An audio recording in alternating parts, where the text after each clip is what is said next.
So I've talked about the first gen, I've talked about the second gen, I've talked about the third gen. Now let's talk about what's wrong with the first gen Honda CRV. Now I'm not bashing the car because it's actually a pretty decent car. But just with every car on the road, every particular model has particular issues that pertain to them.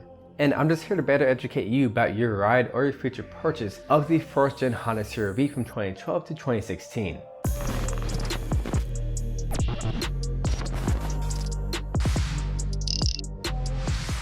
Now, rattling noise upon cold startups is an issue.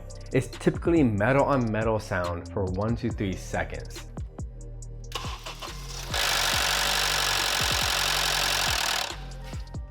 And the fault is usually the VTC actuator on the camshaft. Now, replacing that VTC actuator is a doable job by a patient DIYer. And with Chris Fix conveniently just uploading a pretty straightforward video on how to replace it, and it should be doable.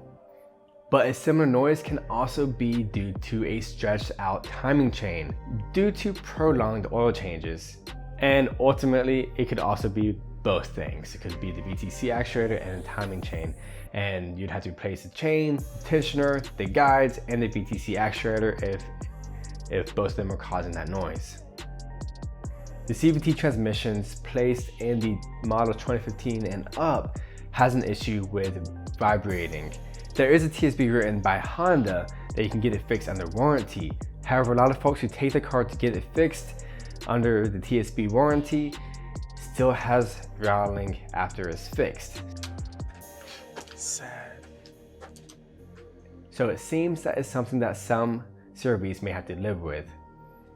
Another issue with the CVT transmissions is that if or when the transmission has an issue, you will have to replace the entire transmission, unlike an automatic transmission. Because when an automatic transmission goes out, you can most likely replace a part that fixes the issue. Although the CVT does get better gas mileage, I still prefer an automatic transmission because they are generally a lot stronger. Now, let's contradict myself and speak about the issue with the automatic transmission. It's not really a big issue because a lot of Hondas have these issues, is that it has rough shifting from first to second and third gear. It is common in cars that had prolonged transmission oil changes, and the changes should be done between 38,000 miles to 90,000 miles, basically depending on how rough you drive the car. Now, the transmission does not have a transmission oil filter, which is why it can potentially have rough shifts. So if you prolong the oil changes, the oil itself can get pretty dirty and clog up passages that will ultimately make it shift rough between gears.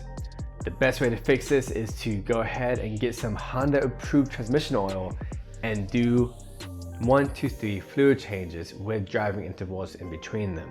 That should clean out whatever's clogged up and should fix the harsh shifts.